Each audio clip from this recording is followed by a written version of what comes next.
Hi everyone, welcome back. ఇవాళ క్లాస్లో మనం prepositions of direction or movement గురించి తెలుసుకుందాం.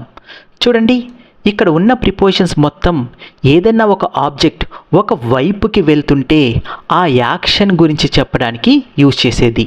To, on to, in to, through, towards, past ఇలాగా. అలా కాకుండా ఏదన్నా ఒక ఆబ్జెక్ట్ కింద నుంచి పైకి వెళ్తుంటే ఆ మూమెంట్ని చెప్పడానికి మనం up, upwards, on to, over, above ఇలాంటి ప్రిపోజిషన్స్ యూజ్ చేస్తాం.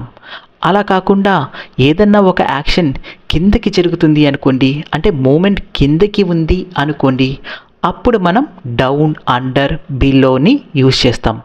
అంతేకాదు చూడండి, ఒక్కొక్కసారి మనం యాడ్వర్బ్ని ప్రిపోజిషన్ని కలిపి రాస్తాం. ఈ సెంటెన్స్ చూడండి, he walked back from the store. Back అనేది ఏమో యాడ్వర్బ్, ఫ్రమ్ అనేది ఏమో preposition. Back from, away from, adverb, preposition. He walked out of the room. Out adverb, of preposition. అయితే ఎందుకని ఇలాగా యాడ్వర్బ్ని ప్రిపోజిషన్ని కలిపి రాస్తామో కూడా ఇవాళ క్లాస్లో తెలుసుకుందాం. చూడండి, he is in the hospital ఇలా అంటాం కదా, దాని అర్థం ఏంటి? అతను హాస్పిటల్లో ఉన్నాడు అని. మరి he is into the hospital అని అంటామా? అనము. ఎందుకని? చూడండి, ఇక్కడ అతను హాస్పిటల్లో ఉన్నాడు అని చెప్తున్నామంటే ఇక్కడ ఉన్న ఈజ్ అనేది ఒక స్టాటిక్ వెర్బ్. అతను ఎక్కడ ఉన్నాడో చెప్తుంది, అతను యాక్షన్ని చెప్పట్లేదు. అదే నేను హీ వాక్డ్ అంటే, వాక్డ్ అనేది వాకింగ్ అనేది ఒక యాక్షన్. అతను నడిచాడు అంటే ఇది ఒక డైనమిక్ వెర్బ్. అతను ఎటువైపుకి నడిచాడో చెప్తున్నాం అనుకోండి, అతను హాస్పిటల్లోకి వెళ్ళాడు అని చెప్పాలంటే he walked into the hospital. అతను హాస్పిటల్లోకి నడిచి వెళ్ళాడు అంటే అతను ఎటువైపుకి వెళ్తున్నాడో చెప్తున్నాం. ఎప్పుడైతే యాక్షన్ గురించి చెప్తున్నామో ఇది డైనమిక్ వెర్బ్ అవుతుంది. అలాంటప్పుడు మాత్రమే మనం ఇంటూ అనే ప్రిపోజిషన్ని యూజ్ చేస్తాం. అంటే స్టాటిక్ వెర్బ్ అయితే స్టాటిక్ ప్రిపోజిషన్ని, డైనమిక్ వెర్బ్ అయితే డైనమిక్ ప్రిపోజిషన్ని, అంటే ప్రిపోజిషన్ ఆఫ్ మూమెంట్ని యూజ్ చేస్తాము. కాబట్టి he is into the hospital అనేది తప్పు అవుతుంది. అయితే చూడండి, అప్పుడప్పుడు మనం ఇలా అంటుంటాం కదా, he is into music, she is into sports అని. ఇది వేరు. చూడండి, హీఈస్ ఇంటూ మ్యూజిక్ అంటే it describes an interest or passion. Okay, it functions idiomatically to describe enthusiasm. ఎవరికన్నా కానీ దానిలో ఇంట్రెస్ట్ ఉంది అని చెప్పడానికి మనం he is into music, she is into sports ఇలా అంటూ ఉంటాం. ఇది ఇడియమాటిక్ ఎక్స్ప్రెషన్. అంతేకాని ఇక్కడ ఇంటూ యూజ్ చేశాం కాబట్టి ఇక్కడ కూడా he is into the hospital అని యూజ్ చేయకూడదు. అంటే డైనమిక్ వెర్బ్ ఉన్నప్పుడు మాత్రమే మనం ఇంటూ అని పెట్టాలా? చూద్దాం. చూడండి, he walked in the room, he walked into the room. ఏ సెంటెన్స్ కరెక్ట్? వెల్, నిజానికి రెండు సెంటెన్సెస్ కరెక్టే. He walked in the room అంటే అర్థం ఏంటి అంటే అతను ఆల్రెడీ రూమ్లోనే ఉన్నాడు, అతను గదిలో ఉన్నాడు, ఉండి నడిచే పని కూడా అతను గదిలోనే చేశాడు. అతను గదిలో నడిచాడు అని దీని అర్థం. అంటే హీ వాక్డ్, అతను నడిచాడు. ఎక్కడ నడిచాడు అని చెప్తున్నాం కాబట్టి, గదిలో నడిచాడు అంటున్నాం కాబట్టి ఇన్ ద రూమ్ అని అంటాం. అంటే ఇక్కడ ఉన్న ఇన్ అనేది ప్రిపోజిషన్ ఆఫ్ ప్లేస్. అంటే ఈ యాక్షన్ ఎక్కడ జరిగిందో చెప్తుంది, రూమ్లో. కాబట్టి ఇన్ ద రూమ్ కరెక్ట్ అవుతుంది. అలా కాకుండా ఈ యాక్షన్ ఎటువైపుకి జరిగిందో చెప్పాలి అంటే ప్రిపోజిషన్ ఆఫ్ మూమెంట్. అతను గదిలోకి నడిచాడు అంటే ఈ వాకింగ్ ఎటువైపుకి జరిగింది? గదిలోకి. ఇది ఈ యాక్షన్ ఎటువైపుకి జరిగిందో చెప్తుంది కాబట్టి ఇక్కడ ఉన్న ఇంటూని preposition of movement or direction అని అంటారు. అర్థమైందా? చూడండి, అంటే ఇన్ అనేదేమో ప్లేస్ని చెప్తుంది, ఇంటూ అనేదేమో డైరెక్షన్ చెప్తుంది. అదే కదా ఇక్కడ మనం నేర్చుకున్నాం. సరే, మనం కమ్ ఇన్ అని అంటామా, కమ్ ఇంటూ అని అంటామా? కమ్ ఇన్ అని అంటాం. ఎవరన్నా కానీ మే ఐ కమ్ ఇన్ అంటే మనం ఏమంటాం? కమ్ ఇన్ అంటాం. అంతేకాని కమ్ ఇంటూ అనట్లేదు. ఎందుకని? చూడండి, ఇంటూ కదా, ఇక్కడైతే he walked in the room అని అంటలేదు, he walked into the room అని అంటున్నాం. అలాగే కమ్ ఇన్ అంటే గదిలోకి రా అని కదా, ఏదన్నా ఒకదాన్ని లోపలికి రా అని. అలాంటప్పుడు ఎందుకని మనం కమ్ ఇంటూ అని యూజ్ చేయట్లేదు? అంతేకాదు చూడండి, హీ కేమ్ ఇన్ అని అంటాం, అంటే అతను లోపలికి వచ్చాడు అని. కానీ ఎక్కడికి వచ్చాడో చెప్తుంటే మాత్రం he came in the room అని అనం, he came into the room అని అంటాం. ఎందుకని అంటే ఎప్పుడైతే నువ్వు కమ్ ప్లస్ ఒక జస్ట్ ఇన్ అనే వర్డ్ని పెట్టావో ఇక్కడ ఉన్న ఇన్ యాడ్ వెర్బ్ అవుతుంది. ఏమవుతుంది? యాడ్ వెర్బ్ అవుతుంది. అంటే ఇది వెర్బ్ని క్వాలిఫై చేస్తుంది. మనం ఏదన్నా ఒక వర్డ్ని ప్రిపోజిషన్ అని ఎప్పుడు అంటాము అంటే అది ఇంకొక నౌన్ని, ఇక్కడ చూసారా హీ కేమ్ ఇన్ పక్కన ఏమన్నా ఉందా? ఇంకొక నౌన్ లేదు, కాబట్టి ఇది కరెక్టే. ఇక్కడ ఉన్న ఇన్ యాడ్ వెర్బ్ అవుతుంది. కానీ ఎప్పుడైతే అతను ఎందులోకి వచ్చాడో, ద రూమ్లోకి వచ్చాడు అంటే మూమెంట్, లోపలికి రావడం, కాబట్టి ఇక్కడ ఇంకొక నౌన్ ఉంది కాబట్టి కమ్ ఇన్ టు ద రూమ్లోకి రా అని అంటాం. అంతేకాని కమ్ ఇన్ ద రూమ్ అని అనము. అంటే we call a word preposition when it establishes a relation between its object and another part of the sentence. ఇక్కడ చూడండి, ఇక్కడ వెర్బ్ ఉంది, ఈ వెర్బ్కి ఇంకొక సెంటెన్స్, ఇంకొక నౌన్కి మధ్యలో రిలేషన్ని క్రియేట్ చేయడం కోసమే మనం ప్రిపోజిషన్ని పెడతాము. ఓకేనా? ఎప్పుడైతే ఇలాగ ఇంకొక నౌన్ లేదో, అంటే ఇక్కడ జస్ట్ మనం కమ్ ఇన్ అన్నాం, హీ కేమ్ ఇన్ అన్నాం, ఇక్కడ పక్కన ఇంకెలాంటి నౌన్ లేదు లేదా ఇంకొక ఎలాంటి ఆబ్జెక్ట్ లేదు, కాబట్టి దీన్ని మనం ఏమంటామంటే యాడ్ వెర్బ్ అని అంటాం. అంటే కమ్ ఇన్ అనేది యాడ్ వెర్బ్. యాడ్ ఇంటూ అనేది ఎప్పుడు చెప్తాం? ఏదైనా ఒక వైపుకి వెళ్తే ఎటువైపుకి వెళ్తుందో చెప్పట్లేదు కాబట్టి కమ్ ఇంటూ అని అనకూడదు, కమ్ ఇన్ అనే అనాలి. ఓకేనా? చూడండి, he walked back from the store. ఇది ఏంటి? ఇక్కడ కూడా బ్యాక్ అనేది ఒక యాడ్ వెర్బే. ఎందుకని? హీ వాక్డ్ బ్యాక్, అతను వెనక్కి వచ్చేసాడు లేదా వెనక్కి నడిచాడు. హీ వాక్డ్ బ్యాక్ కదా, అక్కడితో మనం ఆపేయచ్చు. కానీ ఎక్కడి నుంచి వచ్చాడు, తిరిగి వచ్చాడు అని చెప్పాలంటే ఫ్రమ్ ద స్టోర్ దగ్గర నుంచి అతను వెనక్కి వచ్చాడు. కాబట్టి ఇక్కడ యాడ్ వెర్బ్ని, ప్రిపోజిషన్ని కలిపి ఇంకొక నౌన్తో జాయిన్ చేశాము.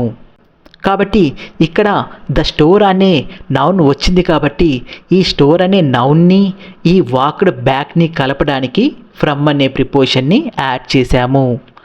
అయితే చూడండి, ఇలాగ మనకి అప్పుడప్పుడు యాడ్ వెర్బ్, ప్రిపోజిషన్ వస్తాయి.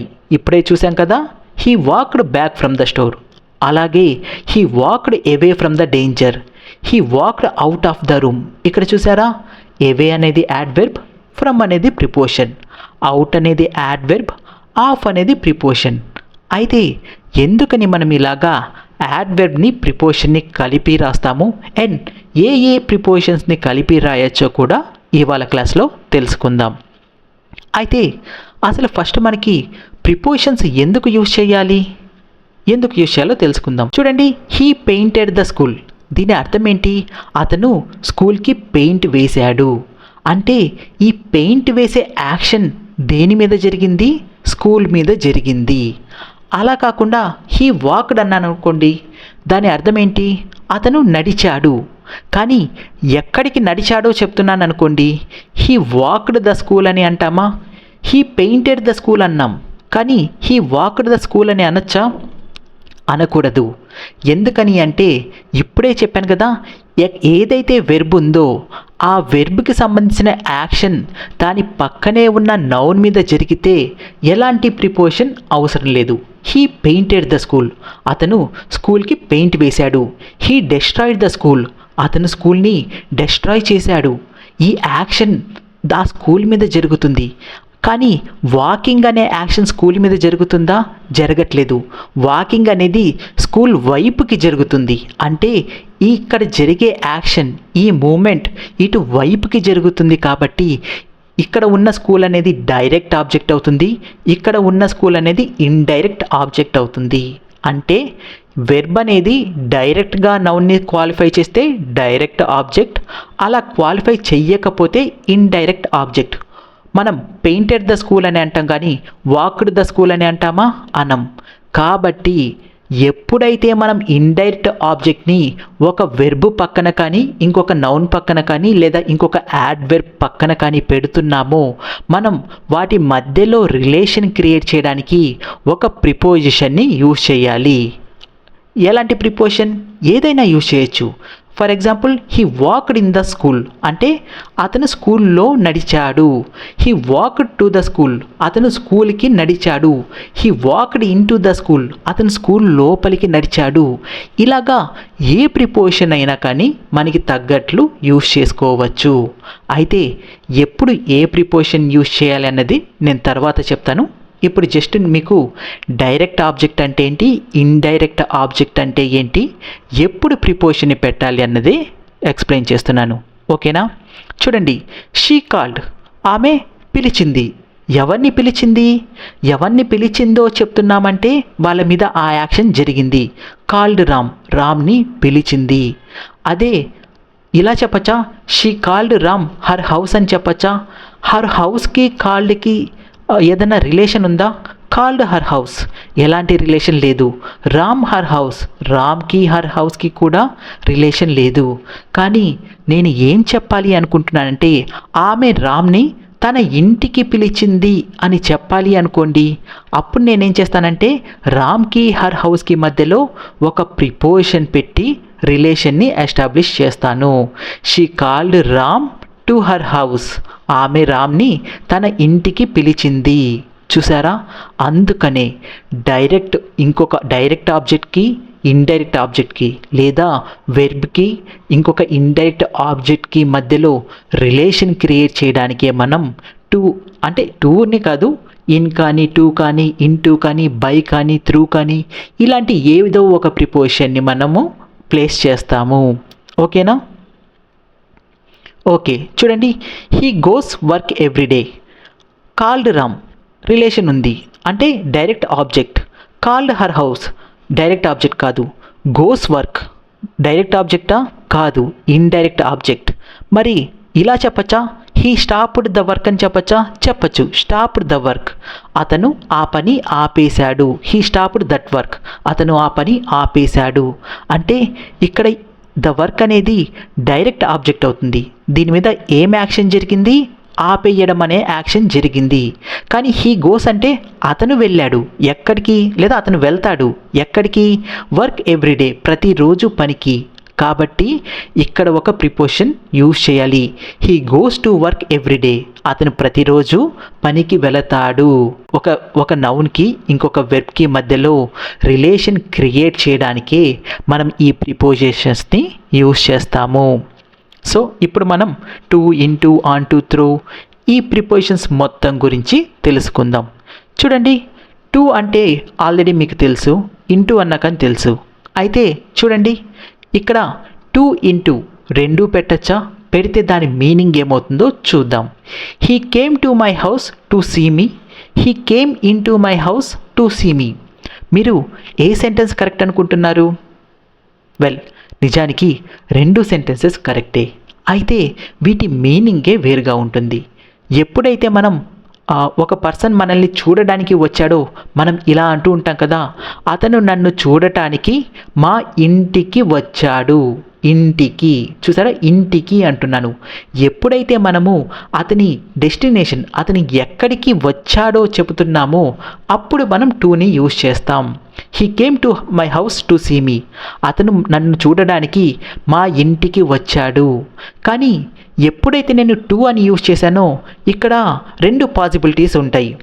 ఒకటి, అతను నన్ను చూడడానికి మా ఇంటికి వచ్చినప్పుడు నేను అతన్ని ఇంట్లోకి పిలవకుండా బయటే అతనితో మాట్లాడి పంపించేసి ఉండొచ్చు. లేదా అతను మా ఇంటి లోపలికి వచ్చి నాతో మాట్లాడి నన్ను చూసి వెళ్ళుండవచ్చు. ఈ రెండిటికి నేను ఎప్పుడైతే he came to my house to see me అన్నామో అతను నన్ను చూడడానికి మా ఇంటికి వచ్చాడు అన్న మీనింగ్ వస్తుంది. కానీ లోపలికి వచ్చాడో రాలేదో తెలియట్లేదు. ఎప్పుడైతే ఇతను లోపలికి వచ్చాడు అని చెప్పాలి అనుకుంటున్నామో అప్పుడు మనం he came into my house to see me అని చెప్తాము. దీని అర్థం ఏంటి అంటే అతను నన్ను చూడడానికి మా ఇంటిలోకి వచ్చాడు. ఇక్కడ ఖచ్చితంగా ఎప్పుడైతే మనం ఇంటూ అని చెప్తున్నామో అతను మన ఇంటిలోకి వచ్చాడు అని చెప్తున్నాం. అర్థమైందా? He came to my house అంటే అతను నా ఇంటికి వచ్చాడు. లోపలికి వచ్చాడో లేదో నేను చెప్పట్లేదు, కేవలం నా ఇంటికి వచ్చాడు అనే చెప్తున్నాను. He came into my house, అతను నా ఇంటి లోపలికి వచ్చాడు. ఇక్కడ క్లియర్గా తను నా ఇంట్లోకి వచ్చాడు అన్నది అర్థమవుతుంది. చూడండి, టు అంటే డెస్టినేషన్, ఇంటూ అంటే ఎంట్రీ. ఏదైనా ఒక దాని లోపలికి వెళ్ళినప్పుడు మనం ఇంటూ అని యూజ్ చేస్తాం. ఒక డెస్టినేషన్కి మనం రీచ్ అయినప్పుడు టు అనే ప్రిపోజిషన్ని యూజ్ చేస్తాం. ఓకే, చూడండి, హీ ర్యాన్ ద స్కూల్. దీనికి మధ్య రిలేషన్ ఉందా? ఇది డైరెక్ట్ ఆబ్జెక్ట్ అవుతుందా? Of course. He's running a school అని అంటారు కదా, అంటే అతను స్కూల్ నడుపుతూ ఉన్నాడు అని. అలా కాదు, నేనేం చెప్పాలి అనుకుంటున్నానంటే అతను స్కూల్కి పరిగెత్తాడు అని చెప్పాలి అనుకుంటున్నాను. అప్పుడు ఏం చేస్తాం? అప్పుడు అది డైరెక్ట్ ఆబ్జెక్ట్ అవుతుందా? ర్యాన్ ద స్కూల్ అవుతుందా? కాదు. కాబట్టి ఒక ప్రిపోజిషన్ ప్లేస్ చేయాలి. ఏ ప్రిపోజిషన్ ప్లేస్ చేస్తాం? టు అని చెప్పాను అనుకోండి, he Ryan to the school. అతను డెస్టినేషన్, అతను స్కూల్కి పరిగెత్తాడు. స్కూల్కి అనే అర్థం వస్తుంది, స్కూల్కి లేదా స్కూల్కు పరిగెత్తాడు అని. కానీ ఎప్పుడైతే ఇదే ప్లేస్లో నేను ఇంటూ పెడితే he Ryan in to the school, అతను స్కూల్ లోపలికి పరిగెత్తాడు. ఇది ఎంట్రీ. ఎందులోకి ఎంటర్ అయ్యాడు? స్కూల్ లోపలికి. నేను ఎప్పుడైతే he Ryan to the school అంటే అతను స్కూల్ లోపలికి వెళ్ళి ఉండొచ్చు, గేట్ దగ్గరికి వెళ్ళి ఉండొచ్చు. కాకపోతే నేను కేవలం స్కూల్కి వెళ్ళాడు అని చెప్తున్నాను, స్కూల్కి పరిగెత్తాడు అని. లోపలికి వెళ్ళాడు అని చెప్పాలంటే కంపల్సరీగా ఇంటూని యూజ్ చేయాలి. Okay, he Ryan in the school అని అనొచ్చా? అనొచ్చు. ఇన్ ద స్కూల్ అంటే హీ ర్యాన్, అతను పరిగెత్తాడు. ఎక్కడ పరిగెత్తాడో చెప్తున్నాం కాబట్టి ఇన్ అనే ప్రిపోజిషన్ యూజ్ చేశాను. అంటే ఇది ఒక ప్రిపోజిషన్ ఆఫ్ ప్లేస్. చూసారా, ఒకే సెంటెన్స్లో నేను టూని, ఇంటూని, ఇన్ని యూజ్ చేశాను. అలా అని ప్రతి సెంటెన్స్లో కూడా మనం ఈ మూడు ప్రిపోజిషన్స్ని కామన్గా యూజ్ చేయలేం. పక్కన ఉన్న వెర్బ్ని, ఇటువైపు ఉన్న నౌన్ అంటే ఇండైరెక్ట్ ఆబ్జెక్ట్ని బట్టి మాత్రమే మనం ప్రిపోజిషన్స్ యూజ్ చేయాలి. ఈ సెంటెన్స్ చూడండి, హీ జంప్డ్ వాటర్. ఇక్కడ మూడు ప్రిపోజిషన్స్ యూజ్ చేయొచ్చా? హీ జంప్డ్ టు వాటర్ అని అంటామా? టు ఎప్పుడు యూజ్ చేస్తామని చెప్పా? మనము వెళ్ళే డెస్టినేషన్కి. చూడండి, వాటర్ నా డెస్టినేషన్ అవ్వదు. రైల్వే స్టేషనో ఎక్కడికన్నా వెళ్తున్నాను అనుకోండి, అది నా డెస్టినేషన్ అవుతుంది. I went to railway station, నేను రైల్వే స్టేషన్కి వెళ్ళాను.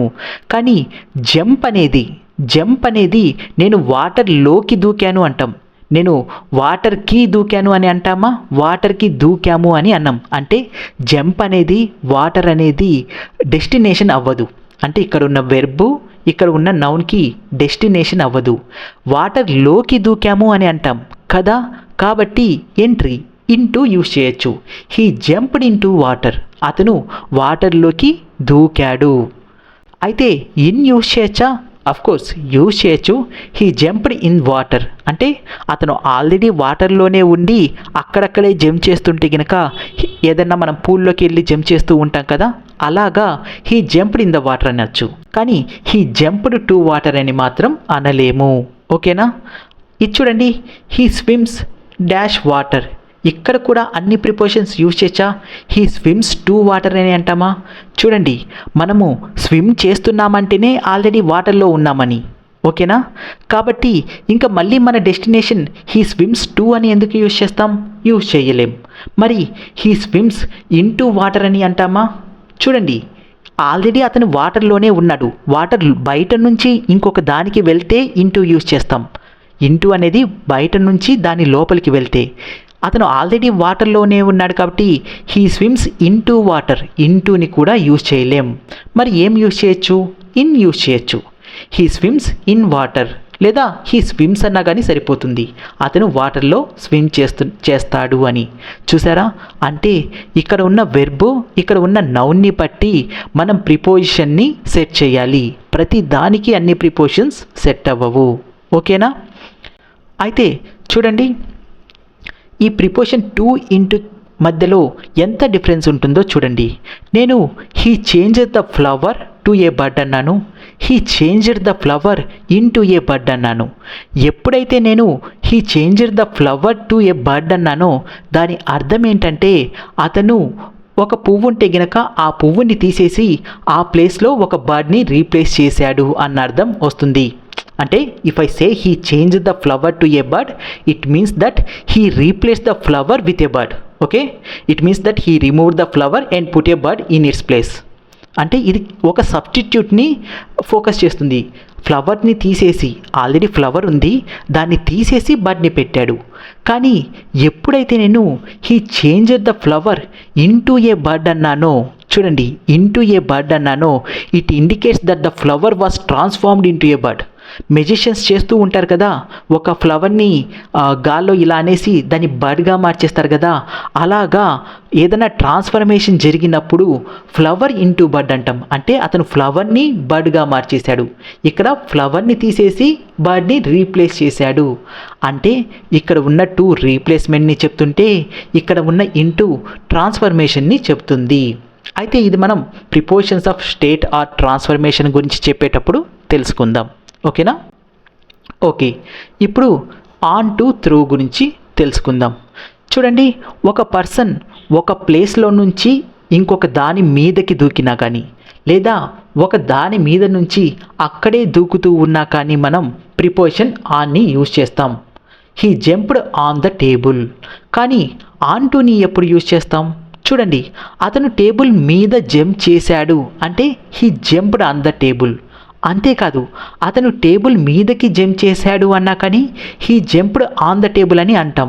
అయితే ఎప్పుడైతే నేను ఆన్ అని యూజ్ చేశానో ఇది అవ్వచ్చు, అంటే అతను టేబుల్ మీద ఉండి అక్కడే జంప్ చేసి ఉండొచ్చు, లేదా ఇంకొక ప్లేస్ నుంచి టేబుల్ మీదకి జంప్ చేసి ఉండొచ్చు. అలా కాకుండా నేను స్పెసిఫిక్గా ఈ ప్లేస్లో నుంచి అక్కడికి జంప్ చేశాడు అని చెప్పాలి అంటే he jumped on to the table అని అంటాను. చూడండి, ఈ డాగ్ కింద నుంచి సోఫా మీదకి జంప్ చేస్తుంది. అప్పుడు నేను ఏం యూజ్ చేస్తాను? The dog left on the couch అని అంటానా, ఆన్ టు ద కౌచ్ అని అంటానా? Onto the couch. ఎందుకని? ఇక్కడ నుంచి ఇక్కడ ఉన్నది జంప్ చేసి ఇంకొక దాని మీదకి వెళ్తుంది, మీదకి. ఓకేనా? ఇంకొక దాని లోపలికి కాదు, లోపలికి అయితే ఇంటూ, మీదకి అయితే ఆన్ టు. ఓకేనా?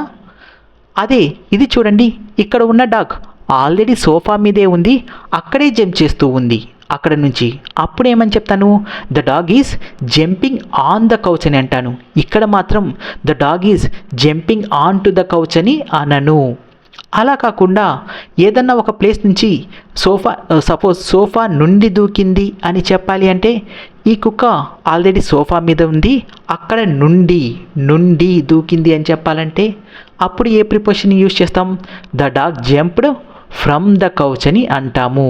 అంటే ఒక దాని దగ్గర నుండి, ఒక దాని నుండి అని చెప్పాలి అంటే ఫ్రమ్ యూజ్ చేస్తాము. ఒక దాని మీద అని చెప్పాలంటే ఆన్, ఒక దాని మీదకి అని చెప్పాలంటే ఆన్ టు అనే ప్రిపోజిషన్ని యూజ్ చేస్తాం.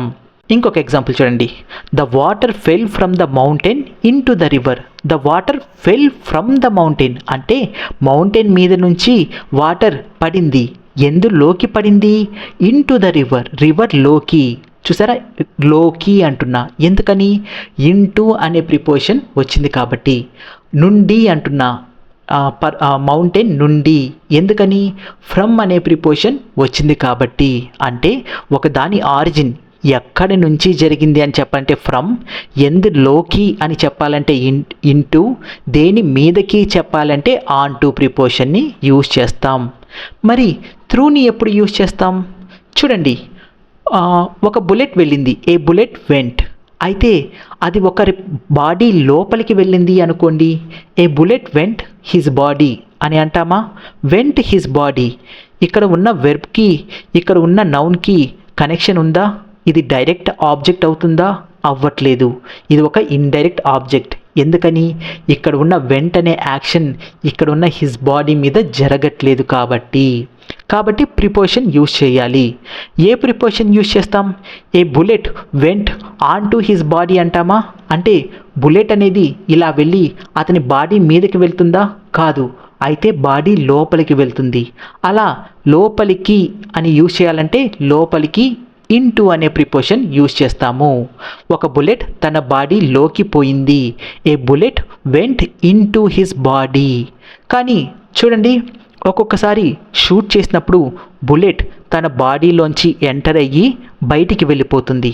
అంటే తన బాడీలోకి వెళ్తుంది, అక్కడి నుంచి పాస్ అయ్యి బయటికి కూడా వెళ్ళిపోతుంది. అప్పుడు మనం a bullet went into his body అనకూడదు. ఎందుకని? అది లోపల నుంచి వెళ్ళిపోయింది. మనం తెలుగులో ఏమంటాం? ఒక బుల్లెట్ తన బాడీ గుండా పోయింది అంటాం. ఎప్పుడైతే మనం తన బాడీ గుండా లేదా తన బాడీ ద్వారా పోయింది అంటున్నామో అది తనలో నుంచి బయటికి వెళ్ళిపోయింది, అది తన బాడీలో లేదు. అలాంటప్పుడు మనం త్రూ అనే ప్రిపోజిషన్ యూజ్ చేయాలి. A bullet went through his body. ఒక బుల్లెట్ తన బాడీ గుండా పోయింది. ఎప్పుడైతే మనం త్రూ అని యూజ్ చేసామో ఆ బుల్లెట్ తన బాడీలో లేదు అని దాని అర్థం. అర్థమైందా? చూడండి, the train went into the tunnel, the train went through the tunnel. ఏ సెంటెన్స్ కరెక్ట్? రెండూ కరెక్టే.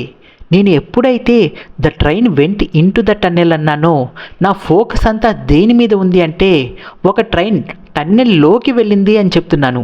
కానీ అది అందులోంచి బయటికి వచ్చిందా రావట్లేదని నేను చెప్పట్లేదు. ఎందుకని? నేను ప్రిపోజిషన్ ఇంటూ మాత్రమే యూజ్ చేశాను కాబట్టి. కానీ ఎప్పుడైతే ఒక ట్రైన్ టన్నెల్లోకి వెళ్ళి మళ్ళీ బయటికి కూడా వెళ్ళిపోయింది అనుకోండి, the train went through the tunnel అని అంటాను. అంటే ఒక ట్రైన్ టన్నెల్ గుండా వెళ్ళింది అంటే ఇప్పుడు ఆ ట్రైన్ టన్నెల్లో లేదు. ఇలాగా ఒకదాని ద్వారా ఒకదాని గుండా అని చెప్పడానికి మనం త్రూ అనే ప్రిపోజిషన్ని యూజ్ చేస్తాము.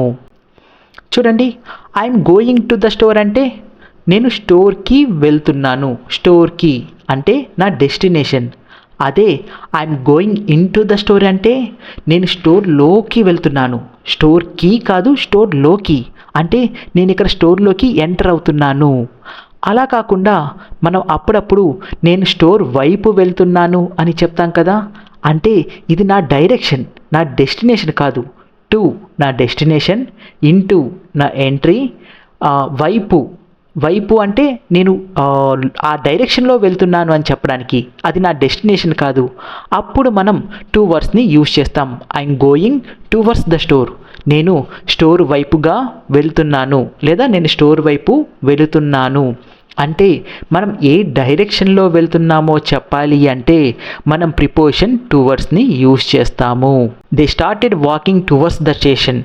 వాళ్ళు స్టేషన్ వైపుగా నడవడం స్టార్ట్ చేశారు. They started walking towards the station. Station వైపుగా అంటున్నాను, అంతేగాని స్టేషన్లోకి స్టేషన్కి అనట్లేదు. టు పెడితే కి, ఇంటూ పెడితే లోకి, టువర్డ్స్ పెడితే వైపు. అర్థమైందా? ఓకే, ఇప్పుడు చూడండి, పాస్ట్, బియాండ్ ఈ రెండు ప్రిపోజిషన్స్ని ఎలా యూజ్ చేయాలో తెలుసుకుందాం. చూడండి, పాస్ట్ అంటే ఏదన్నా ఒక దాన్ని దాటి వెళ్ళిపోయామనుకోండి కొంచెం, అప్పుడు మనం పాస్ట్ అనే ప్రిపోజిషన్ యూజ్ చేస్తాం. He drove past the old church అంటే తను ఓల్డ్ చర్చిని దాటి కొంచెం ముందుకి డ్రైవ్ చేశాడు అని. He drove past the old church. అలాగే he walked past the library అంటే అతను లైబ్రరీ దాటి కొంచెం ముందుకి నడిచాడు అని. అంటే ఏదన్నా ఒక దాన్ని దాటి మనం కొంచెం ముందుకి వెళ్తే పాస్ట్ అనే ప్రిపోజిషన్ని యూజ్ చేస్తాము. అంటే past is used to show that something has moved from one side of A reference point to the other. Okay, అదే మనం ఇదే ప్లేస్లో బియాండ్ అని యూజ్ చేస్తే చూడండి, అతను లైబ్రరీ దాటి వెళ్ళాడు పాస్ట్ అని యూజ్ చేస్తే. బియాండ్ అని యూజ్ చేసినా కానీ అతను లైబ్రరీ దాటి వెళ్ళాడు అనే అర్థమే ఇస్తుంది. కానీ బియాండ్ ఎంఫసైజెస్ గోయింగ్ ఫర్దర్ దాన్ ఏ పర్టిక్యులర్ పాయింట్. మనం పాస్ట్ అని చెప్తే కొంచెం ముందుకు దాటి వెళ్ళాము అని అర్థం. బియాండ్ అని చెప్తే ఇంకా దాటి వెళ్ళిపోయామని అర్థం. ఓకేనా? He Ryan past the finish line. అతను ఫినిష్ లైన్ని దాటి కొంచెం ముందుకి పరిగెత్తాడు. అదే ఫినిష్ లైన్ని దాటి చాలా దూరం పరిగెత్తుంటే బియాండ్ని యూజ్ చేస్తాం. He Ryan beyond the finish line అంటే అతను ఫినిష్ లైన్ని దాటి ఇంకా ముందుకు వెళ్ళిపోయాడని అర్థం. కొంచెం దూరం దాటితే గినక పాస్ట్, ఎక్కువ దాటితే గినక బియాండ్ని యూజ్ చేస్తాము. ఓకేనా? Okay, next by along up టుని ఎలా యూజ్ చేయాలో తెలుసుకుందాం. చూడండి, బైని ఎందుకు యూజ్ చేస్తామంటే ఒకదానికి దగ్గరలో లేదా ఒకదానికి పక్కగా మనం నడుస్తూ ఉన్న మన మూమెంట్ అక్కడికి వెళ్ళినా కానీ బైని యూజ్ చేస్తాం. He walked by the river, దాని అర్థం ఏంటంటే చూడండి, he walked by the river అంటే అతను నది పక్కగా నడిచాడు అని అర్థం. అంటే బై అంటే ఒక రకంగా he walked along the river అని కూడా అర్థం వస్తుంది. ఓకేనా. The children played by the river during the picnic అంటే పిల్లలు పిక్నిక్ సమయంలో నది దగ్గర ఆడుకున్నారు. బై ద రివర్ నది దగ్గర లేదా నది పక్కన. They walked by the beach enjoying the breeze అంటే వాళ్ళు చల్లటి గాలిని ఆస్వాదిస్తూ they walked by the beach వాళ్ళు నది పక్కగా నడిచారు లేదా నదికి దగ్గరగా నడిచారు అన్న మీనింగ్ ఇస్తుంది.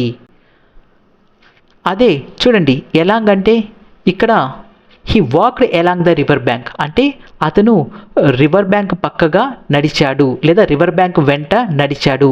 ఒక పాత్ వెంట ఒక పాత్ పక్కగా వెళ్తున్నాము అనుకోండి, మనం ప్రిపోజిషన్ ఎలాంగ్ని యూజ్ చేస్తాము. The children played along the river during the picnic. ఇందాక ఏం యూజ్ చేస్తాం? బై యూజ్ చేస్తాం. The children played by the river during the picnic. రెండిటి మీనింగ్ ఆల్మోస్ట్ ఒకటే, పక్కగా. ఓకేనా. అయితే బై అంటే అర్థం దగ్గరగా కూడా వస్తుంది. దగ్గరగా, పక్కగా. ఎలాంగ్ అంటే ఒకదాని వెంట లేదా ఒకదాని పక్కగా. ఓకేనా. చూడండి, ఎవరన్నా ఈ రోడ్డు వెంట ట్రావెల్ చేశారనుకోండి, they travelled along the highway. వాళ్ళు హైవే వెంట ట్రావెల్ చేశారు. అర్థమైందా? అంటే ఒకదాని పక్కగా మనం నడుస్తుంటే గినక ఎలాంగ్ని యూజ్ చేస్తాము. He walked through the station అంటే అతను స్టేషన్కి నడిచాడు. అలా కాకుండా అతను స్టేషన్ వరకు నడిచాడు అని చెప్పాలంటే he walked up to the station. చూసారా, టు అంటే డైరెక్షన్, టు అంటే డెస్టినేషన్, ఎక్కడికి వెళ్తున్నాము. He walked to the station, అతను స్టేషన్కి నడిచాడు. కానీ స్టేషన్ వరకు అని చెప్పడం కోసం మనం టు ప్లేస్లో అప్ టుని యూజ్ చేస్తాం. He walked up to the station, అతను స్టేషన్ వరకు నడిచాడు. ఎందుకని మనం అంటే ఏదన్నా దగ్గరగా ఉందని చెప్పడానికి బై, ఒకదాని వెంట అని చెప్పడానికి ఎలా, ఒకదాని వరకు అని చెప్పడానికి అప్ టు అనే ప్రిపోజిషన్ని యూజ్ చేస్తాము. ఓకే, ఇప్పుడు ఇలాగా ఏవన్నా ప్రిపోజిషన్స్ పైకి వెళ్తున్నాయి అనుకోండి ఒక ఆబ్జెక్ట్, అప్పుడు మనం up, upwards, on to, up on, over ఇలాంటి ప్రిపోజిషన్స్ని యూజ్ చేస్తాము. అప్ అంటే చూడండి, ఒక పర్సన్ గోడ మీదకి ఎక్కుతున్నాడు అనుకోండి, అప్పుడు ఏమంటాం? They climbed up the hill అంటే అతను కొండపైకి ఎక్కాడు అని. అదే చూడండి, ఇక్కడ ఏం చేస్తుంది? She's climbing up the wall, ఆమె గోడపైకి ఎక్కుతూ ఉంది అని. She's climbing up the wall. అయితే చూడండి, క్లైంబింగ్ అనే వెర్బ్ యూజ్ చేసేటప్పుడు మనం అప్ అనే ప్రిపోజిషన్ యూజ్ చేసినా చేయకపోయినా పర్లేదు. షీఈస్ క్లైంబింగ్ ద వాల్ అంటే పైకి వెళ్తుంది అనే. క్లైంబింగ్ అంటే పైకి ఎక్కడం. అయితే స్పెసిఫిక్గా మనం కిందికి వస్తున్నప్పుడు క్లైంబింగ్ డౌన్ అని యూజ్ చేస్తాము. ఓకేనా. అంటే she's climbing up the wall అంటే దాని మీనింగ్ ఏంటి? ఆమె గోడ పైకి ఎక్కుతుంది అంటే ఆమె దేని పైకి చేరాలనుకుంటుంది? గోడ మీదకి కదా. తన డెస్టినేషన్ గోడ మీదకి వెళ్ళడం. అదే ఈ ఫోటో చూడండి, ఆమె ఫెన్సింగ్ ఎక్కుతుంది, అందుకని మనం షీఈస్ క్లైంబింగ్ ద ఫెన్స్ అని అంటామా? చూడండి, ఇందాక ఫోటోలో తన డెస్టినేషన్ ఏంటి? తను ఏం చేయాలనుకుంటుంది? గోడ పైకి ఎక్కాలనుకుంటుంది. ఓకేనా, పైకి. కానీ ఫెన్సింగ్ని నేను ఎక్కేటప్పుడు నా డెస్టినేషన్ లేదా నా యాంబిషన్ ఫెన్సింగ్ పైకి ఎక్కాలి అని కాదు, ఫెన్సింగ్ దాటి అటు పక్కకి వెళ్ళాలని కదా. అలాంటప్పుడు she's climbing up the fence అని అనకూడదు. ఏమని యూజ్ చేయాలంటే she's climbing over the fence అని యూజ్ చేయాలి. అంటే మన డెస్టినేషన్ దాని పైకి అన్నప్పుడు మనం అప్ అనే ప్రిపోజిషన్ యూజ్ చేయాలి. అలా కాకుండా మనం కేవలం దీన్ని ఎక్కేది దిగి అటు వతలకి దాటి వెళ్ళాలి అన్నప్పుడు మనం ఓవర్ అనే ప్రిపోజిషన్ని యూజ్ చేయాలి. చూడండి, the bird flu over the wall అంటే ఆ పక్షి ఇటువతల నుంచి గోడ మీదగా ఎగిరింది. అలా మీదగా, పైనుంచి అని చెప్పడానికి ఓవర్ అనే ప్రిపోజిషన్ని యూజ్ చేస్తాము. చూడండి, ఇక్కడ ఏమో జంప్ చేస్తుంది. జంప్ చేసేది దేనికి? దాటి వెళ్ళడానికి, అంటే over. She's jumping over the hurdle. ఆమె హర్డిల్ మీదగా చూడండి మీదగా దూకుతుంది. అలాగే చూడండి ఓవర్కి అబోవ్కి డిఫరెన్స్ చూడండి. ఏదన్నా ఒక బర్డ్ చెట్టు పైన ఇటు అవతల నుంచి అటు అవతలకి ఎగిరిపోయింది అనుకోండి, మనం ఏమంటాం? ఏ bird flu over the tree. ఒక పక్షి చెట్టు మీదగా ఎగిరింది. అలా కాకుండా ఇదే పక్షి చెట్టు మీద కొంత హైట్లో ఉండి అక్కడే ఎగిరిద్ది అనుకోండి, అప్పుడు ఏమంటాం? అప్పుడు మనం ఏ bird flu over the tree అని అనకూడదు. ఒకవేళ అలా అన్నామనుకోండి, ఒక అర్థం ఏమని వస్తుంది? ఇటవతల నుంచి చెట్టు మించి దాటి వెళ్ళిపోయినట్లు వస్తుంది. అది దాటి వెళ్ళిపోకుండా చెట్టు మీద అక్కడక్కడే ఎగిరింది అనుకోండి, ఏ bird flu above the tree అని అంటాము. అంటే ఎప్పుడైతే ఒక మూమెంట్ ఇటవతల నుంచి దాటి అటు వతలకి వెళ్ళిపోయిందో అప్పుడు మనం ఓవర్ని యూజ్ చేస్తాం. ఏదైతే ఒక మూమెంట్ ఒక దానిపైనే ఒక హైట్లో ఉండి అక్కడక్కడే జరిగితే గినక ఎబోవ్ని యూజ్ చేస్తాం. The drone hovered above the trees. Drone చెట్లపైన ఎగిరింది. The drone flew above the trees. ఒక డ్రోన్ చెట్లపైన ఎగిరింది. ఇలా పైన అని చెప్పడానికి మనం అబోవ్ అనే ప్రిపోజిషన్ని యూజ్ చేస్తాము. ఓకే చూడండి, the elevator move to the 10th floor అంటే ఎలివేటర్ మూవ్ అయింది. ఎక్కడికి? డైరెక్షన్, డెస్టినేషన్ ఎక్కడికి? 10th ఫ్లోర్కి. ఎలివేటర్ 10th ఫ్లోర్కి జరిగింది లేదా మూవ్ అయింది, వెళ్ళింది అని. అయితే మనకి ఎప్పుడైతే నేను టు ద 10th ఫ్లోర్ అన్నానో అది 20th ఫ్లోర్ నుంచి అంటే పైనుంచి కిందికి వచ్చిందా లేదా గ్రౌండ్ ఫ్లోర్లోంచి 10th ఫ్లోర్కి వెళ్ళిందా అనేది తెలియట్లేదు. అంటే పైకి వెళ్ళిందా కిందకి వెళ్ళిందా అనేది తెలియట్లేదు. మరి నేను పర్టికులర్గా ఎలివేటర్ పైకి 10th ఫ్లోర్కి వెళ్ళింది అని చెప్పాలి అంటే అప్పుడు నేను ప్రిపోజిషన్ అప్వర్డ్ని యూజ్ చేస్తాను. The elevator moved upwards to the 10th floor. అదే కిందకి వస్తే the elevator moved down to the 10th floor. అందుకే మనం అప్వర్డ్స్ టూని డౌన్ టూ అనే ప్రిపోజిషన్ని యూజ్ చేస్తాము. అర్థమైందా? 2 అని చెప్తే 10th ఫ్లోర్కి వెళ్తుంది, కానీ పైనుంచి కిందకి వస్తుందా కింద నుంచి పైకి వస్తుందా అనేది తెలియట్లేదు. అలా స్పెసిఫిక్గా చెప్పడానికే అప్వర్డ్స్ టు డౌన్ టూని యూజ్ చేసాము. ఓకే చూడండి, he climbed down the tree. ఇప్పుడే చెప్పాము. ఎప్పుడైతే నేను he climbed up the tree అంటే అతను చెట్టు ఎక్కాడు, దాన్నే హీ క్లైంబ్డ్ ద ట్రీ అని కూడా అనొచ్చు. కానీ పర్టికులర్గా తన మూమెంట్ పైనుంచి కిందకి జరిగింది అని చెప్పాలి అంటే he climbed down the tree. అతను చెట్టు దిగాడు అని అర్థం. ఓకేనా? He dropped the key down the keyhole by mistake. చూడండి ఇక్కడ కూడా డౌన్ అనే ప్రిపోజిషన్ ఇచ్చాము. ఎందుకని? కీ అనేది కీ హోల్లోకి కిందకి వెళ్తుంది కాబట్టి. He walked down the stairs slowly. Walked down the stairs slowly. అతను స్టైర్స్ని స్లోగా దిగాడు, కిందకి వెళ్ళాడు. కాబట్టి నేను ప్రిపోజిషన్ డౌన్ని యూజ్ చేశాను. ఓకేనా? ఓకే నెక్స్ట్ ప్రిపోజిషన్ చూడండి, under. The dog crawled under the table. దీని అర్థం ఏంటి? క్రాలింగ్ అంటే పాకడం. ఎక్కడ పాకింది? Under the table. అంటే క్రాలింగ్ అనే యాక్షన్ టేబుల్ కింద జరిగింది. ఎప్పుడైనా సరే అండర్ని మనం ఎప్పుడు యూజ్ చేస్తామంటే ఏదన్నా ఒక ఆబ్జెక్ట్ కింద టచ్ అవుతున్నా కొంత హైట్లో ఉన్నా కానీ ఒక యాక్షన్ కింద జరిగింది, ఒక దాని కింద జరిగింది అని చెప్పడానికి మనం అండర్ అనే ప్రిపోజిషన్ని యూజ్ చేస్తాము. ఓకేనా? The children ran under the tree to avoid the rain. The children ran under the tree. పిల్లలు చెట్టు కింద పరిగెత్తారు. ఎందుకు? To avoid the rain. రెయిన్ని అవాయిడ్ చేయడానికి. చూసారా? చెట్టు కింద. ఇలాగా ఏదన్నా ఒక ఆబ్జెక్ట్ కింద ఒక యాక్షన్ జరిగింది అని చెప్పడానికి అండర్ అనే ప్రిపోజిషన్ని యూజ్ చేస్తాము. Next below. చూడండి, the plane descended below the clouds. అంటే దీని అర్థం ఏంటి? చూడండి, అండర్ బిలో నిజానికి కింద కింద అని తెలుగు మీనింగ్ ఇచ్చినా కానీ అండర్ని ఎందుకు యూజ్ చేస్తామంటే ఏదన్నా ఒక ఆబ్జెక్ట్ టచ్ అయినా అవ్వకపోయినా ఒకటి మన పైకి ఉంది, దాని కింద మనం ఉంటే అండర్ని యూజ్ చేస్తాం. బిలోని మనం ఎందుకు యూజ్ చేస్తామంటే ఏదన్నా ఒకటి మన కింద అంటే టచ్ అవ్వకుండా మన దాని కింద ఉంటే కనుక మనం బిలోని యూజ్ చేస్తాం. దీని అర్థం ఏంటి అంటే the plane move downward to a position beneath the clouds. చూడండి, క్లౌడ్స్ ఇక్కడ ఉన్నాయనుకోండి, ఫస్ట్ ప్లేన్ పైన పోతుంది, తర్వాత ఈ డిసెండెడ్ ఎక్కడికి, బిలో ద క్లౌడ్స్ అంటే క్లౌడ్స్ కిందకి అది మూవ్ అయింది. ఇంకొక ఎగ్జాంపుల్ చూడండి, the climbers stopped below the summit to rest. Climbers ఆగారు, ఎక్కడ ఆగారు, below the summit to rest అంటే శిఖరం కింద ఆగారు, శిఖరం కింద. ఎందుకని, టు రెస్ట్ తీసుకోవడానికి, అంటే ఒకదాని కింద అని చెప్పడానికి, అంటే ఒకదాని లెవెల్ కన్నా ఇంకొకటి కిందకి ఉంది అని చెప్పడానికి మనం బిలో అనే ప్రిపోజిషన్ని యూస్ చేస్తాము. ఓకే, ఇప్పుడు మనం ఈ యాడ్వర్బ్ ప్లస్ ప్రిపోజిషన్ని ఎలా యూస్ చేయాలో తెలుసుకుందాం. చూడండి, హీ వాక్డ్ బ్యాక్ అంటే అతను వెనక్కి నడిచాడు లేదా అతను వెనక్కి వెళ్ళిపోయాడు. పక్కన ఏదన్నా నౌన్ ఉందా, లేదు.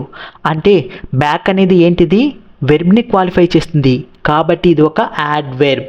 ఓకేనా, అతను వెనక్కి నడిచాడు లేదా అతను వెనక్కి వెళ్ళిపోయాడు. కానీ ఎప్పుడైతే నేను దీని పక్కన ఇంకొక నౌన్ని పెడుతున్నానో, he walked back the school. చూడండి, వాక్డ్ బ్యాక్ అంటే ఇది ఒక యాడ్వర్బ్. మరి ఇక్కడ ఉన్న వెర్బ్కి స్కూల్కి ఏదైనా కనెక్షన్ ఉందా, వాక్డ్ ద స్కూల్ లేదు. కాబట్టి ఎప్పుడైతే మనకి వెర్బ్కి నౌన్కి కనెక్షన్ లేదో ఇది ఒక ఇండైరెక్ట్ ఆబ్జెక్ట్ అవుతుంది. దీని మధ్యలో మనం ఒక ప్రిపోజిషన్ని ప్లేస్ చేయాలి. ఎలాంటి ప్రిపోజిషన్ ప్లేస్ చేయాలి, అతను స్కూల్ నుండి వెనక్కి నడిచాడు అని చెప్పాలనుకోండి, నుండి. ఫస్ట్లో నేను ఒక ఎగ్జాంపుల్ చెప్పాను కదా, the dog jumped from the couch. ఆ కుక్క కౌచ్ నుండి, ఫ్రమ్ అంటే నుండి, అంటే ఎప్పుడైతే నాకు నుండి అన్న మీనింగ్ రావాలో నేను అప్పుడు ఫ్రమ్ని యూజ్ చేస్తాను. అంటే చూడండి, ఒక పర్సన్ ఇంటి దగ్గర నుంచి స్కూల్కి వెళ్ళాడు, అయితే స్కూల్ లేదని తెలిసింది కాబట్టి అతను ఏం చేస్తాడు, హీ వాక్డ్ బ్యాక్. అయితే ఎక్కడి నుంచి, from the school, he walked back from the school. అలా కాకుండా నేను దీన్ని ఇలా చెప్పాలి అనుకుంటున్నాను, అతను ఇంటికి, చూసారా, ఇంటికి తిరిగి నడిచాడు అని. అంటే ఇప్పుడు ఎక్కడి నుంచి తిరిగి నడిచాడో చెప్పట్లేదు, ఎక్కడికి వెళ్తున్నాడో అంటే నేను ఆరిజిన్ చెప్పట్లేదు, డెస్టినేషన్. నా డెస్టినేషన్ ఏంటి, ఇంటికి వెళ్ళడం. కాబట్టి నేను నా డెస్టినేషన్ చెప్తున్నాను కాబట్టి తెలుగులో మీనింగ్ కీ అని వస్తుంది కాబట్టి he walked back to the house అని చెప్పచ్చు. అంటే బ్యాక్ ఫ్రమ్ యూస్ చేయొచ్చు, బ్యాక్ టు యూస్ చేయొచ్చు. నుండి అని చెప్పాలి అంటే ఫ్రమ్, కీ అని చెప్పాలంటే బ్యాక్ టు.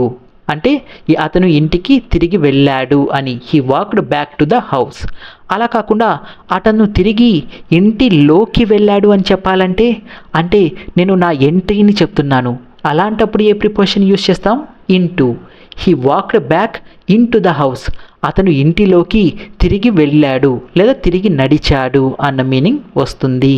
చూసారా, ఇలాగ మనం ఒక యాడ్వర్బ్ పక్కన, నిజానికి యాడ్వర్బ్తో మనకి సంబంధం లేదు, ఇది యాక్షన్ అనేది ఎలా జరిగింది అని చెప్పడానికి చెప్తున్నాం, కానీ ఎటువైపుకి జరిగింది అని చెప్పడానికి మనం పెట్టేది ప్రిపోజిషన్.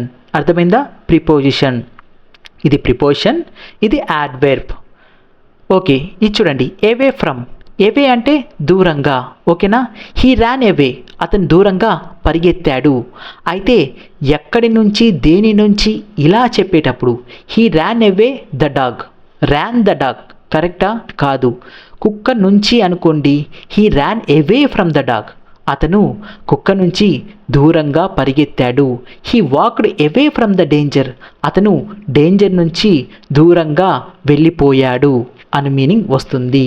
ఓకేనా, he walked away from the crowd అంటే అతను క్రౌడ్ నుంచి దూరంగా వెళ్ళిపోయాడు. చూసారా, అవే ఫ్రమ్ యాడ్వర్బ్. అవే అనేది యాడ్వర్బ్, పక్కన ఉన్నది ప్రిపోజిషన్, వాక్ అనేది వెర్బ్. ఓకే, నెక్స్ట్ ప్రిపోజిషన్ చూడండి, out of. He ran out, అతను బయటికి పరిగెత్తాడు. అయితే ఇక్కడ ఎక్కడి నుంచి పరిగెత్తాడో ఆ ప్లేస్ ఉందా, లేదు. అంటే ఎలాంటి ప్లేస్ లేదు కాబట్టి ఇది ఎలాంటి రిలేషన్ని ఎస్టాబ్లిష్ చేయట్లేదు. కేవలం ఈ అవుట్ అనేది ర్యాన్ అనే వెర్బ్ని క్వాలిఫై చేస్తుంది కాబట్టి ఇది ఏమవుతుంది, యాడ్వర్బ్ అవుతుంది. అదే అతను స్కూల్ నుంచి పరిగెత్తితే he ran out of the school. ఓకేనా, he ran out of the school. He walked out of the room, అతను రూమ్ నుంచి బయటికి నడిచాడు. అందుకోసమే అవుట్ అనే యాడ్వర్బ్ పక్కన ఆఫ్ అనే ప్రిపోజిషన్ని పెడుతున్నాము. అయితే అక్రాస్ని ఎందుకు యూజ్ చేస్తాం?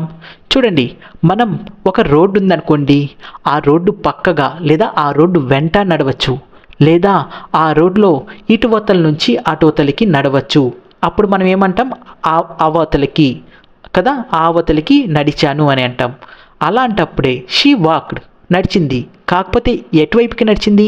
రోడ్డుకి ఆవతలకి. ఇలా ఆవతలకి అని మీనింగ్ రావాలి అంటే ఒక వైపు నుంచి ఇంకొక వైపుకి దాటాము అని చెప్పాలి అంటే మనం అక్రాస్ అనే ప్రిపోజిషన్ని యూజ్ చేస్తాము. She walked across the road. ఆమె రోడ్డుకి ఆవతలకి నడిచింది. ఓకేనా? The children ran across the road. పిల్లలు రోడ్డు ఆవతలకి పరిగెత్తారు. ఇలా అవతలకి అన్న మీనింగ్ రావాలి అంటే మనం అక్రాస్ అనే ప్రిపోజిషన్ని యూజ్ చేస్తాం. చూడండి, అతను బ్రిడ్జికి ఇటువతల నుంచి అటువతలకి నడిచాడు అనుకోండి, హీ వాక్డ్ ద బ్రిడ్జ్ అని అంటామా? బ్రిడ్జికి వాక్కి కనెక్షన్ ఉందా? క్వాలిఫై చేస్తుందా వెర్బ్? చేయట్లేదు, కాబట్టి ఇండైరెక్ట్ ఆబ్జెక్ట్. అయితే he walked across the bridge అని అనొచ్చు, అంటే అతను బ్రిడ్జికి ఆవతలికి నడిచాడు అని. లేదా ఇదే ప్లేస్లో he walked over the bridge అని కూడా నడవచ్చు. అయితే హీ వాక్డ్ అక్రాస్ ద బ్రిడ్జ్కి హీ వాక్డ్ ఓవర్ ద బ్రిడ్జ్కి ఒక చిన్న డిఫరెన్స్ ఉంది. చూడండి, over focuses on the action of walking along the surface of the bridge. Okay, ఇది కేవలం బ్రిడ్జ్ పైన ఇది కవర్ చేస్తూ నడిచాడు అనే చెప్తుంది, కానీ ఆ వతలికి దాటాడో లేదో చెప్పట్లేదు. ఓకేనా? అదే ఎప్పుడైతే నేను he walked across the bridge అని అన్నాను అనుకోండి, this focuses on the action of crossing the bridge. ఓకేనా? అంటే అతను ఇటువతల నుంచి ఈ పాయింట్ నుంచి ఇటు వతలికి దాటాడు, ఆ వతలికి దాటాడు అని చెప్తుంది అక్రాస్. ఓవర్ అంటే అతను బ్రిడ్జ్ మీదగా వెళ్ళాడు, కానీ దాటాడో లేదో మనకు చెప్పట్లేదు. ఒకవేళ అతను బ్రిడ్జ్ మీదుగా వెళ్ళి తిరిగి వచ్చేసి ఉండొచ్చు, కానీ అక్రాస్ అని చెప్పానంటే ఇటోతల నుంచి అటోతలకి వెళ్ళిపోయాడు అన్న మీనింగ్ని ఇస్తుంది. ఓకేనా? ఓకే, ఇప్పుడు బిహైండ్ ఆఫ్ గురించి చూద్దాం. చూడండి, బిహైండ్ అంటే వెనుకగా. The children ran behind the teacher. పిల్లలు టీచర్ వెనకల పరిగెత్తారు. అంటే ఏదన్నా ఒక యాక్షన్ ఇంకొక దాని వెనకల జరిగితే బిహైండ్ అనే ప్రిపోజిషన్ని యూజ్ చేస్తాము. ఓకేనా? మరి ఆఫ్ని ఎప్పుడు యూజ్ చేస్తాము? చూడండి, he fell of the bike. దాని అర్థం ఏంటి? ఏదన్నా ఒక ఆబ్జెక్ట్ మీద నుంచి ఇంకొకటి విడిపోయింది అనుకోండి, ఆ టైంలో మనం ఆఫ్ని యూజ్ చేస్తాం. అంటే ఒక దాని దగ్గర నుంచి ఇంకొకటి విడిపోయినప్పుడు మనం ఆఫ్ని యూజ్ చేస్తాము. He fell of the bike. అతను బైక్ మీద నుంచి పడిపోయాడు. She jumped of the chair. ఆమె చైర్ నుండి దూకేసింది. అంటే చైర్కి ఆమెకి మధ్య డిటాచ్మెంట్ జరిగింది. ఇలాగా ఒక దాని మీద నుంచి ఇంకొకటి విడిపోయినప్పుడు మనం ఆఫ్ అనే ప్రిపోజిషన్ని యూజ్ చేస్తాము. The plane took off from the runway. అంటే అర్థం ఏంటి? The plane left the ground departing from the runway. Runway నుంచి అది విడిపోయింది, అందుకే మనం టేక్ ఆఫ్ అని అంటాం కదా. ఎందుకు వచ్చింది? రన్వేకి ప్లేన్కి మధ్యలో డిటాచ్మెంట్ జరుగుతుంది, ఎలాంటి కనెక్షన్ ఉండట్లేదు. అలాగా డిటాచ్మెంట్ జరిగినప్పుడు ఒక దాని మీద నుంచి మనం ఆఫ్ అనే ప్రిపోజిషన్ని యూజ్ చేస్తాము. ఓకే, ఈ నెక్స్ట్ క్లాస్లో మనము prepositions of manner, agent or instrument గురించి తెలుసుకుందాం. ఈ వీడియో మీకు నచ్చితే లైక్ చేయడం, షేర్ చేయడం, సబ్స్క్రైబ్ చేయడం మాత్రం మర్చిపోకండి. Thank you.